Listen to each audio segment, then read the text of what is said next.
আমি জন্মসূত্রে একজন হিন্দু। পৃথিবীতে অনেক ধর্মগ্রন্থ বিদ্যমান এবং প্রতিটা ধর্মগ্রন্থই তার অনুসারীদের কাছে সত্য এবং তাদের কাছে সত্যতার প্রমাণ করার জন্য যথেষ্ট যুক্তিও রয়েছে। আমার প্রশ্ন হলো, আমি যদি কোনো একটা ধর্মগ্রন্থকে সঠিক বলে মেনে নিতে চাই, সেটা কিভাবে সম্ভব, কিভাবে হবে?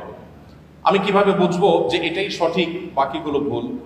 যেহেতু সবার নিজের ধর্মগ্রন্থগুলো সঠিক বলে মনে করেন, আমি নিরপেক্ষভাবে কোনটাকে সঠিক বলে মেনে নিব এবং কেন মেনে নিব?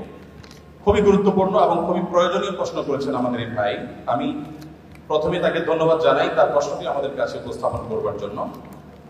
এর উত্তরে আমরা বলতে চাই যে দেখুন, আল্লাহ রাব্বুল আলামিন প্রত্যেকটা মানুষকে জন্মসূত্রে আল্লাহর ভাষায় আল্লাহ নবী সাল্লাল্লাহু আলাইহি সাল্লামের মাধ্যমে আল্লাহ তাআলা ব্যক্ত করেছেন, ওয়াহী গায়রে মাকতুর মাধ্যমে ব্যক্ত হয়েছে যে কুল্লু মাউলুদিন ইউলাদু আলাল ফিতরা, প্রতিটি মানুষ জন্মসূত্রে ঈমানদার হয়ে জন্মগ্রহণ করে।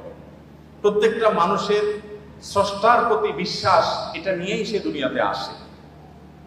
এই স্রষ্টা সংক্রান্ত যে ধারণা, এটা তার সমাজ, তার পরিবার থেকে যেটা পায় সেটাকেই সে ধারণ করে। বাকি স্রষ্টার প্রতি ধারণার এই বিশ্বাসকে নিয়েই মানুষ জন্মগ্রহণ করে।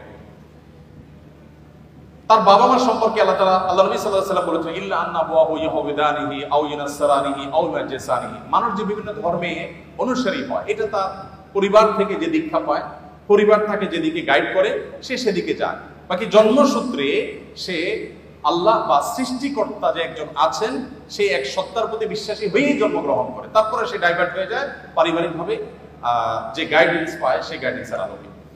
এখন আপনি যখন প্রাপ্তবয়স্ক হন, আপনি যখন দেখবেন যে একাধিক ধর্মগ্রন্থ বা একাধিক ধর্ম পৃথিবীতে আছে। আল্লাহ তাআলা কোরআনে কারিমে বলেছেন, ইন্নাদ দীনা ইনদাল্লাহিল ইসলাম, আল্লাহর কাছে একমাত্র মনোনীত দিন হলো ইসলাম। এই কথা যখন আপনি জানতে পেরেছেন, তখন আল্লাহ তাআলা আপনাকে যে বিবেক দিয়েছেন, সেই বিবেক খরচ করে আপনি ইসলামকে জানার চেষ্টা করবেন।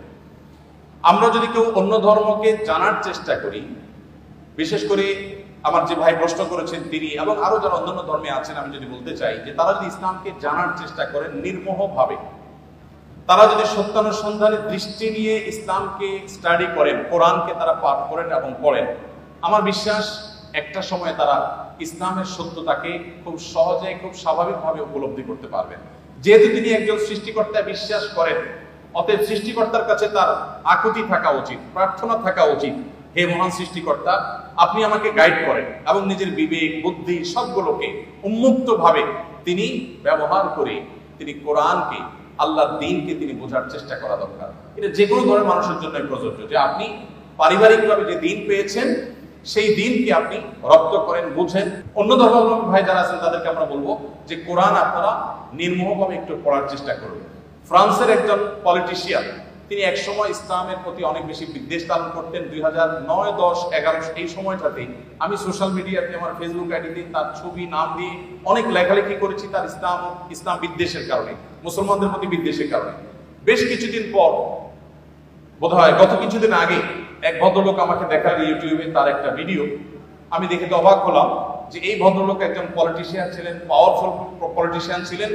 তিনি কোরআন এবং নবী করিম সাল্লাল্লাহু আলাইহি ওয়াসাল্লামের সিরাত, এটাকে অধ্যয়ন করে উনি অধ্যয়ন করেছেন মুসলমানদের দৌড় ধরার জন্য, কিন্তু অধ্যয়ন করে তিনি একটা পর্যায়ে ইসলাম গ্রহণ করেছেন।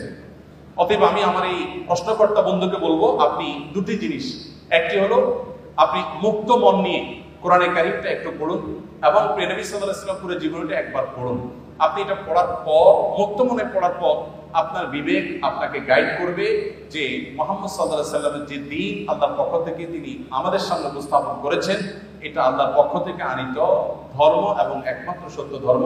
এবং ইন্নাদ দীনা ইনদাল্লাহিল ইসলাম, এই আয়াতের মর্ম আপনি উপলব্ধি করতে পারেন যদি কোরআনটা আপনি নির্মমভাবে পড়েন এবং নবী সাল্লাল্লাহু আলাইহি ওয়াসাল্লামের সিরাতটা আপনি পাঠ করেন।